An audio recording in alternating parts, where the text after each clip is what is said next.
Snow hammered the windows like fists that Christmas Eve when a desperate knock rattled Amina Brooks's front door. She froze, clutching her son tight. Outside, voices shouted above the blizzard. "Ma'am, we need help, please. We're freezing." She peeked through the frosted glass and saw the impossible. 25 bikers, leather-patched, half-buried in snow.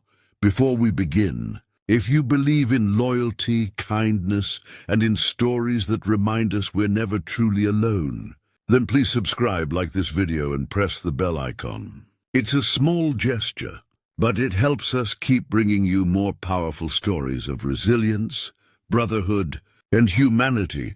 For a single black mother already ostracized by her neighbors, nothing about this moment looked safe. The men stood hunched, steam rising from their bodies, breath visible in the night air. Their motorcycles were buried on the road, their faces masked by helmets and scarves.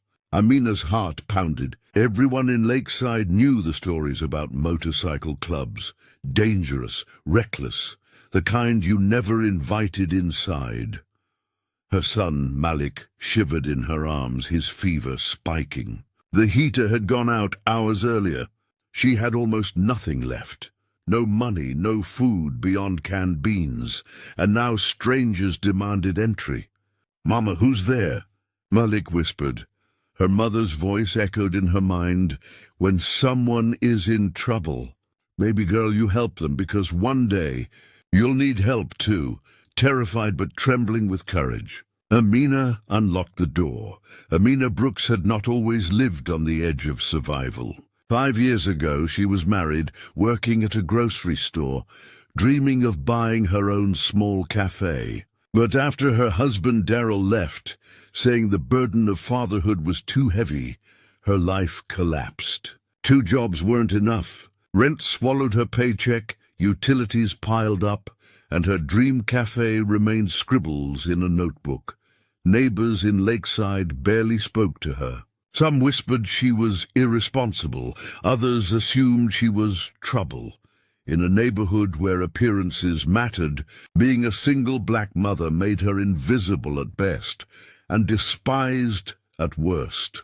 Her only constant was Malik, a bright-eyed boy with a knack for drawing superheroes on scraps of paper. He was her world, her reason to wake up each morning, despite exhaustion pressing her into the mattress. That winter had been especially cruel. Snow buried Lakeside in white silence. The furnace broke, and the landlord ignored her calls. Amina rationed food carefully, boiling rice with broth stretched thin. Each night she tucked Malik close by the stove for warmth. On Christmas Eve, she whispered, "One more storm, baby. We'll get through this." Then came the knock. The men on her porch shifted in the snow, stamping their boots, shaking frost from their jackets. The leader stepped forward, his beard thick with icicles, eyes sharp but pleading. "Ma'am, we don't mean no harm. We've been riding for hours. One of our brothers is hurt bad. Please." Amina's instincts screamed no. 25 strangers in her small house. Alone, with Malik feverish and weak. It was madness. Yet when she glanced at the man slumped in the snow, clutching his leg, she saw the red stain spreading. His friends tried shielding him, but the cold gnawed mercilessly. She pressed her forehead against the door. "You promise me no trouble?" Her voice cracked, half drowned by the storm. The leader nodded. "On my life. Just shelter till morning." Malik coughed against her chest, his tiny body rattling. The stove barely held heat anymore. What difference would 25 more bodies make? Maybe warmth, maybe food if they carried supplies, maybe safety if they weren't liars. Her mother's words returned. "Help the traveler, even when you're afraid." With shaking hands, she opened the door. Snow blew in, and so did 25 strangers. The room filled instantly, the air shifting from bitter cold to body heat and the musk of leather, snow, and gasoline. The men removed helmets slowly, deliberately, as if careful not to frighten her more than they already had. Amina clutched Malik closer, her back pressed against the wall. The leader extended a gloved hand, but kept his distance. "Name's Riker," he said, voice gravelly yet steady. "We'll stay on the floor. No trouble, just need warmth." A younger biker carried the injured man inside, laying him on Amina's worn couch. His jeans were soaked with blood near the knee, and his lips trembled from shock. Amina fetched an old first aid box, her hands trembling but determined. Riker removed his gloves, revealing scarred hands that looked like they'd known war. "We'll pay you," he said quietly. "Food, money, whatever we've got." Amina shook her head, surprising herself. "I don't want your money, just don't scare my boy." One biker, broad-shouldered with grey temples, lowered himself to Malik's level and offered a gentle smile. "Hey, champ, I've got grandkids your age." For the first time that night, Malik didn't hide. The bikers spread out carefully, their movements measured like soldiers in formation. Some removed boots and lined them neatly near the door. Others unpacked small bundles of food, cans of beans, jerky, instant coffee. Amina watched with guarded eyes, noting how none of them touched her cupboards without asking. She worked quickly on the injured man's wound. His name was Jax, barely 30, with a jagged scar along his cheek. "It's deep," she muttered, cleaning the cut. "Could have frozen out there." Jax winced but forced a grin. "Guess I picked the wrong patch of ice." "Lucky we found your house," added Riker, watching her work. "Not many lights on this road." Amina kept her focus, but Malik peeked around her shoulder, fascinated by the men's leather vests stitched with symbols he didn't understand. One biker noticed and slid a can of peaches across the floor. "For the little man," he said softly. Malik looked to his mother. She hesitated, then nodded. The boy's smile broke the tension, lighting the room brighter than the candles. Riker caught Amina's gaze. "You did right letting us in. You saved him, and maybe all of us." Her fear didn't vanish. But something else flickered. Trust. As the night pressed on, the storm outside roared like an endless freight train. But inside, the tiny house began to transform. Heat radiated from bodies and from the gas stove Amina had cranked high. The bikers rotated near it, thawing hands stiff with cold. She noticed how orderly they were. No shouting, no wild behavior, just quiet murmurs and the occasional rough laugh that softened when Malik toddled closer. The boy, still bundled in blankets, was cautiously curious. Grey-templed Tommy, the biker who had spoken kindly before, built towers of empty cans with him. "You're a smart little engineer," he said, making Malik beam. Amina leaned against the counter, stunned. She had expected chaos. Men rifling through drawers, maybe breaking things. Instead, she saw discipline. These weren't lawless drifters. They moved like men used to rules. Riker approached, his face grave. "We're mostly vets," he said. "Army, Marines, Navy, different branches, same brotherhood. When life back home got quiet, some of us couldn't breathe. So we stuck together." The explanation eased something in her chest. They weren't predators at her door. They were men who had already survived wars.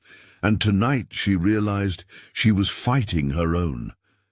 Later, as Malik dozed on a blanket pile, Amina sat at the kitchen table. The bikers crowded the floor, eating quietly from shared rations. Candlelight flickered across faces lined with hardship. Tommy noticed her watching. "You think we're monsters," he said gently. "I thought you were trouble," Amina admitted. "Still might be," he chuckled. "Fair enough. Folks always see the leather before they see the man." He lifted his sleeve, revealing a faded tattoo, USMC. "That's who I was before. Now I'm just a grandfather trying to keep promises." Another biker chimed in, slim, tall, with tired eyes. "I used to fix trucks. Lost my job when the factory closed. Writing's all that kept me from falling apart." Their words landed heavier than she expected. She thought of her own losses. The cafe dream, Darryl leaving, nights crying quietly so Malik wouldn't hear. They were different, but the ache was familiar. She told them haltingly about her broken furnace, about neighbors who crossed the street when they saw her, about Malik's fever and how close she felt to giving up. Silence followed. Then Riker spoke. "Guess we all know what it feels like to be left out in the cold." A sudden cough split the quiet. Jax, the injured rider, groaned on the couch, his fever climbing fast. And Mina rushed to his side, pressing her palm to his forehead, burning hot. "He's getting worse," she said urgently. Panic rippled through the bikers. These men, who looked fearless in the storm, now stood helpless, staring at their brother unraveling. "Hospitals blocked," Riker muttered. "Roads iced solid."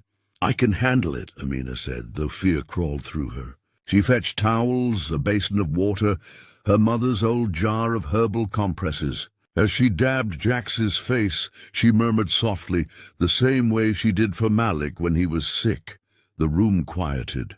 24 men who had fought battles sat still, watching a mother heal one of their own. Jax's eyes fluttered open. "Angel," he whispered faintly. Amina froze. "What did he say?" "Angel," Tommy repeated, his voice thick. "He called you an angel." For a heartbeat the word hung heavy. Then, as if on cue, the storm outside slammed harder, rattling the roof. The men exchanged glances. This wasn't just shelter anymore. Something about tonight, about her, felt destined. And suddenly, Amina realized helping them might change everything. By midnight the fever broke. Jax's breathing steadied, and color returned faintly to his cheeks. Relief swept the room like a tide. Bikers clapped shoulders, muttered prayers. Riker exhaled hard, eyes shining though he quickly looked away. "You saved him," he said. Amina shook her head. "I just did what anyone would." "No," Riker replied firmly. "Most would have left us to die out there." He pulled something from his jacket, a small envelope of cash, crumpled bills from their pooled pockets. He set it on the table. "For you and your boy." Amina's throat tightened. "I can't." "You will," Riker said, his tone leaving no room for refusal. Tommy added softly, "Consider it rent for the floor space." The room warmed again. Not from the stove, but from laughter, low, weary, but genuine. Malik stirred awake and toddled toward Tommy, tugging his beard. The hardened biker chuckled, bouncing him gently like his own grandson. For the first time in years, Amina felt something other than fear or exhaustion. Belonging. Outside, the storm howled. But inside, strangers had become something closer to family. By dawn, the storm calmed, leaving a world buried in white silence. Amina opened the curtains to find her street unrecognizable. Snowbanks higher than cars, rooftops sagging under the weight. The bikers were already stirring, packing gear with quiet efficiency. Jax was still weak, but on his feet with Tommy's help. "You'll be okay now," Amina said, her voice softer than she intended. "Because of you," Jax answered. Riker approached her at the door. "We'll remember this, Amina. You won't be forgotten." His words carried a weight she didn't fully understand. He handed her a folded note. "Open this when we're gone." Malik clung to Tommy's vest, crying when the bikers stepped back into the snow. "Don't go," he begged. Tommy knelt, pressing a small leather patch into the boy's hand. "Keep this safe, little man. It means family." Engines roared to life, shaking the morning air. One by one, the riders disappeared down the buried road, black figures fading into white fog. The house felt unbearably empty afterward. Amina held the note tightly, heart pounding. Scrawled inside, in bold handwriting, were just 4 words: "We don't forget."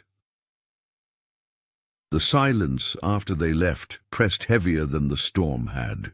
Amina walked the house, every corner echoing with absence. Where laughter had filled the night, Only the tick of cooling pipes remained. Malik sat at the table, clutching Tommy's leather patch like a sacred relic. "Mama, they come back."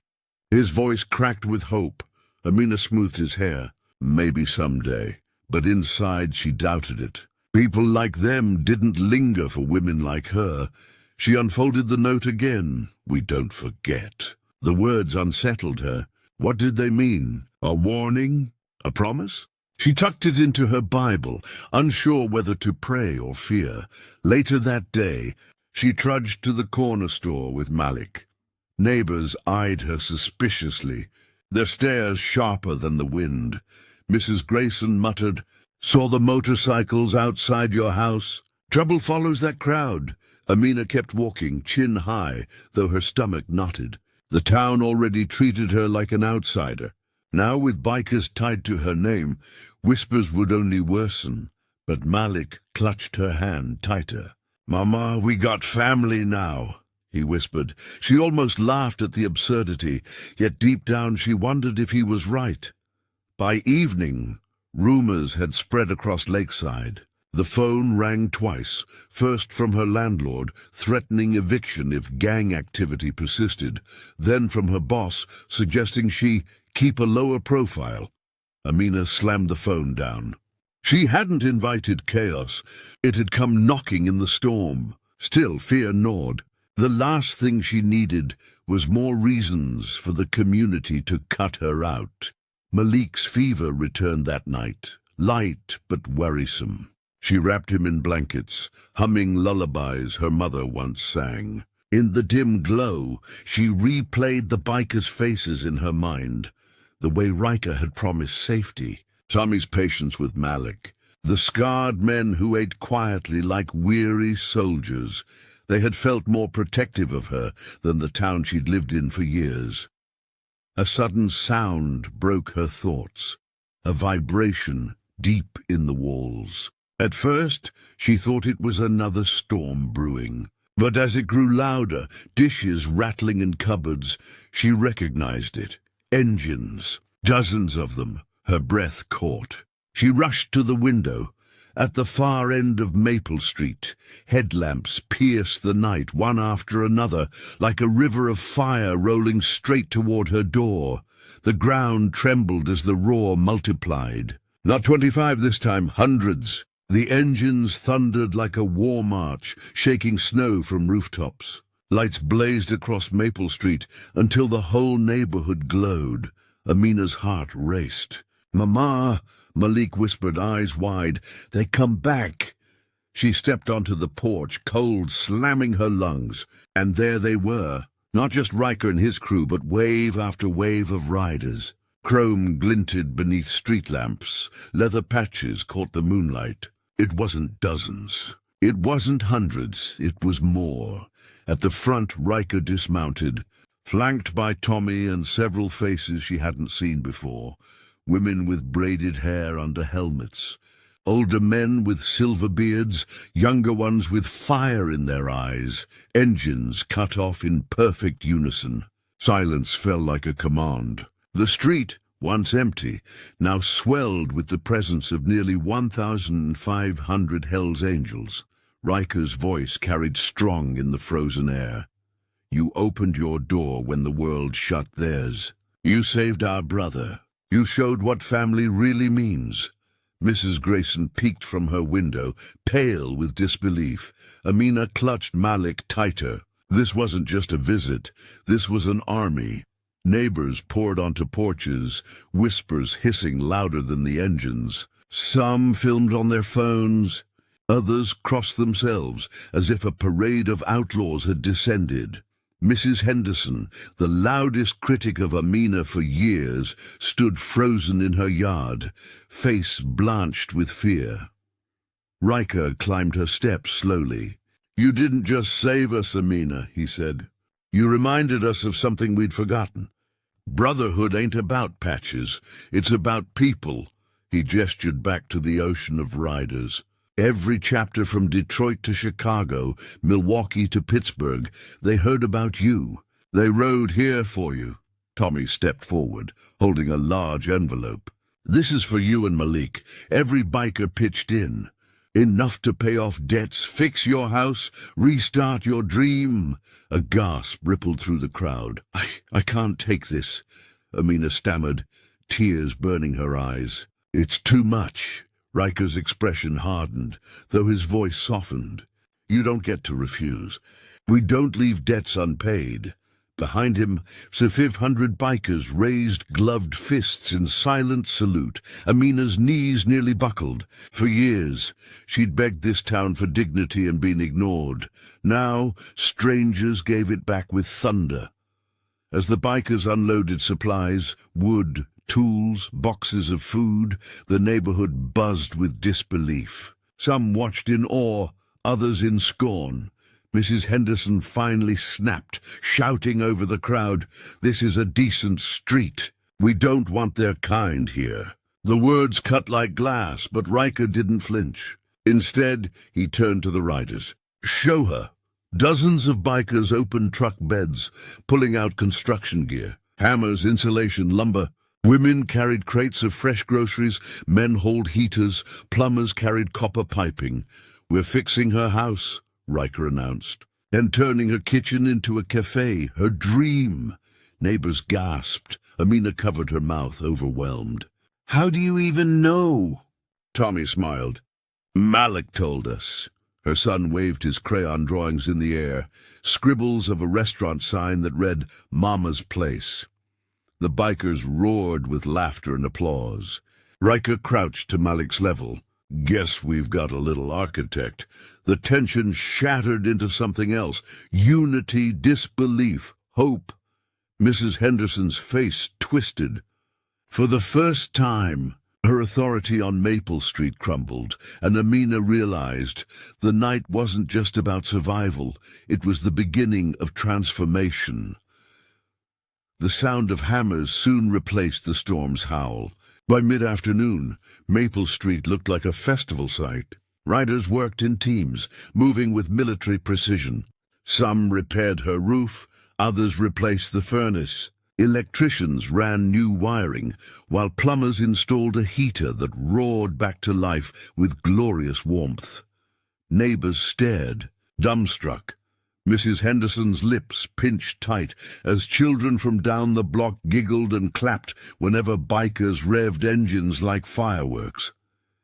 Inside, Amina stood stunned as her kitchen transformed. New counters, a commercial stove, fresh paint.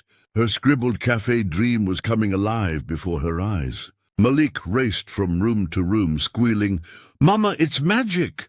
Riker watched her from the doorway. "This isn't charity," he said. "It's payback. You gave us shelter. Now we give you a home." Tears spilled freely. For years she had fought alone. Now an army had taken up her battle. Tommy slid a hand-drawn sign onto the counter. Mama Amina's kitchen. The bikers erupted in cheers, engines revving in salute. For the first time, her house didn't feel like a burden. It felt like a beacon. As workers hauled in chairs and tables, an elderly figure appeared at the edge of the crowd, Mrs. Lorraine, who lived 3 houses down. For years she had avoided Amina, offering only curt nods. But now she stepped forward with a covered dish in her trembling hands. "I made cornbread," she said, voice cracking. "Thought you could serve it at your opening?" Amina blinked, stunned. "Mrs. Lorraine, I thank you." Soon others followed. Mr. Davis brought a bag of coffee. A young couple carried sacks of flour. Slowly, neighbors crossed invisible lines they'd drawn for years. Watching, Riker smirked. "Told you." Brotherhood spreads. But the twist came when Malik tugged at Tommy's vest, pointing toward a man standing among the bikers. "Mama, he's got the same necklace as Martha at church." The man froze, clutching the silver chain. An older woman in the crowd gasped. "Daniel," she whispered. "Is that you?" The biker turned slowly. His eyes widened, filling with tears. "Mama?" The crowd hushed. After 30 lost years, a son and mother found each other again, because Amina had opened her door. Even the hardest bikers wept openly. The storm had birthed miracles. As dusk settled, the cafe stood ready, fresh paint glowing. A new sign gleaming under string lights bikers had strung across the street. The smell of fried chicken and cornbread drifted through the crisp air. Riker gathered everyone, neighbors, riders, children, into the street. He raised a leather glove, signaling silence. "This woman," he declared, pointing to Amina, "gave us what the world wouldn't. She saw men, not monsters. She gave us life when we had nothing left. And that's why 1,500 brothers and sisters stand here today, to say she's one of us." A collective cheer roared, shaking the street. Then, in a gesture no one expected, Riker removed his leather vest, patched, worn, sacred. He draped it over Amina's shoulders. Gasps rippled through the crowd. "This vest means loyalty," he said. "Means family. From this day forward, you'll never stand alone again." Amina clutched the heavy leather, overwhelmed. Malik raised Tommy's patch high, shouting, "Mama's family now!" Engines revved in unison, thunder rolling into the night. Neighbors who once whispered in suspicion now clapped, some crying openly. The single mother, once invisible, had become the center of a family larger than she ever imagined. Night fell, but Maple Street glowed. Bikers shared food alongside families who once crossed the street to avoid Amina. Children climbed onto motorcycles for pictures. Reporters arrived, filming what looked less like a gang rally and more like a revival of hope.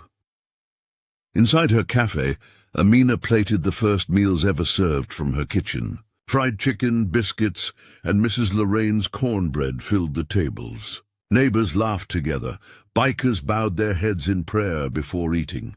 Mrs. Henderson lingered at the doorway, shame softening her hardened features. Finally she stepped in. "I was wrong," she said quietly. "Wrong about you, about them, about everything." Amina, holding Malik, met her eyes. "Everyone deserves a second chance." The older woman nodded, tears brimming. For the first time, she sat among her neighbors. Later, Tommy lifted Malik onto his shoulders, parading him outside as the crowd cheered. "This little man saved us all," he shouted. Malik beamed, waving to the sea of leather and chrome. For Amina, the weight of years of loneliness lifted completely. She wasn't invisible anymore. She was family. Long after the engines faded into the night, Maple Street remained alive with warmth. Amina stood on her porch, Malik asleep against her chest, watching neighbors and bikers clean up side by side. The street that once judged her now belonged to her.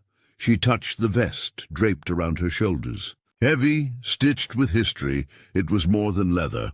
It was a promise. Never alone again. Looking skyward, she whispered, "Mama, you were right. Helping others brings help back to you."